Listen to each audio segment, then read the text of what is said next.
ครงการควบคุมและต้านการระบาดพยาธิสัตว์ใหญ่มอบอุปกรณ์หับใส่ให้แก่แขวงจำปาสัก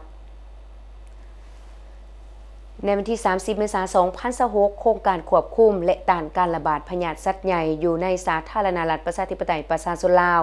ได้มอบอุปกรณ์หับใส่ให้แขวงจำปาสักรวมมี 14 รายการซึ่งอุปกรณ์ดังกล่าวได้มอบให้โรงการกสิกรรมและสิ่งแวดล้อมเก่าเมือง1นครพร้อมนี้ยังได้มอบเงินสุกอยู่การเคลื่อนไหวเวียกงานให้โรงการกสิกรรมและสิ่งแวดล้อมเก่าเมือง1นครเติมอีกเพื่อให้มีอุปกรณ์หับใส่ในเวียกงานให้เพียงพอ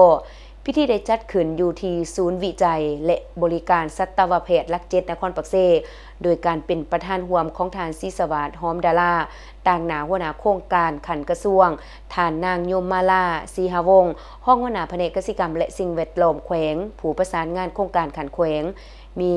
การนำศูนย์วิจัยและบริการสัตวแพทย์ภาคส่วนที่เกี่ยวข้องของการกสิกรรมและสิ่งแวดล้อมเก่าเมือง1นครและที่ปรึกษาของโครงการขันแขวงเข้าร่วม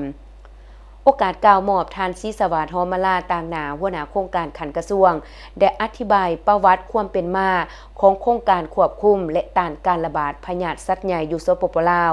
ซึ่งเป็นโครงการของรัฐโดยแม่นกรมเลี้ยงสัตว์และการประมงเป็นผู้คุ้มครองและจะตั้งปฏิบัติโครงการและบริษัทรัฐร่วมศูนย์ผลิตภัณฑ์กสิกรรมลาวและขนส่งสากลจำกัดซึ่งเป็นหนึ่งในบริษัทรัฐวิสาหกิจที่อยู่ภายใต้การคุ้มครองของกระทรวงเกษตรกรรมและสิ่งแวดล้อมเป็นผู้ระดมทุนมาจัดตั้งปฏิบัติบริษัทได้เซ็นสัญญาร่วมธุรกิจนำบริษัท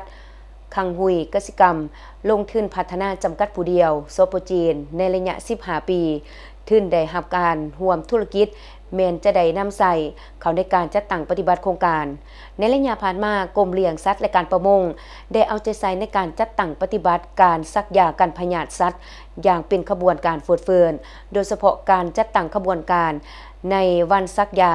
กันพยาธิสัตว์แห่งชาติในวันที่11 พฤศจิกายนของทุกๆปีซึ่งเฮ็ดให้ฝูงสัตว์เลี้ยงของประชาชนมีภูมิคุ้มกันและลดพรความเสี่ยงที่พาให้เกิดมีการระบาดของพยาธิสัตว์ได้ในระดับที่น่าพึงพอใจพอสมควรแต่การซักยากันพยาธิสัตว์ยังบ่ทันปกคุมเอาประชากรสัตว์ในอัตราที่สามารถป้องกัน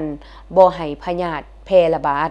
จุดประสงค์ของโครงการก็เพื่อปรับปรุงระบบการบริการซักยาป้องกันพยาธิและขึ้นทะเบียนพิมพ์สัตว์ให้เข้มแข็งป้องกันและควบคุมการระบาดพยาธิสัตว์ใหญ่อยู่สปป.ลาวและจะตั้งปฏิบัติการซักยาป้องกันพยาธิสัตว์ใหญ่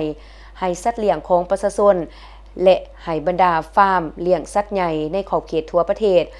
หมายความว่าสัตว์ทุกโตวอยู่ในเกณฑ์อายุ6 เดือนขึ้นไปต้องได้รับการซักยากันพยาธิตามแผนการดำเนินงานในปี 2026 จะสู่ส้นซักยาป้องกันพยาธิสัตว์ให้งัวให้ได้3 ล้านเข็มควาย2 ล้านเข็มและแบะ400,000 เข็ม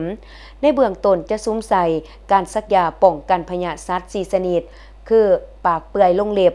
เต่าห่มเลือดผิวหนังอักเสบและไข้บวม